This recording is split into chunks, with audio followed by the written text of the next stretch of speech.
এক দুপুরের রোদেলা দিনে আহমেদাবাদ থেকে লন্ডনের উদ্দেশ্যে আকাশে উড়ে যায় 230 জন যাত্রী এবং 12 জন ক্রু সদস্য। সবাই নতুন জীবনের আশা নিয়ে উঠছিলেন। দুপুর 1:38 যখন ফ্লাইটটি টেক অফ করে তখন কেউ জানত না এটাই হবে তাদের জীবনের শেষ উড়ান। কিন্তু আকাশে উঠতেই ঘটে যায় এক ভয়ঙ্কর দুর্ঘটনা। প্লেনের পাইলট সাহায্যের জন্য চিৎকার করতে থাকে।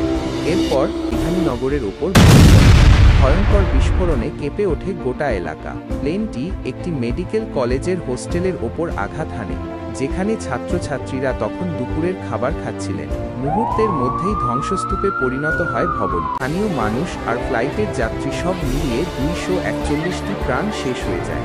কিন্তু অলৌকিকভাবে একজন মানুষ বেঁচে যান, একটি জীবন যে বয়ে বেড়াচ্ছে 241 প্রাণের শেষ আর্তনাদ। এই গল্প যদি আপনাকে স্পর্শ করে থাকে তাহলে একবার লাইক দিন আর সাবস্ক্রাইব করে আমাদের পাশে থাকুন।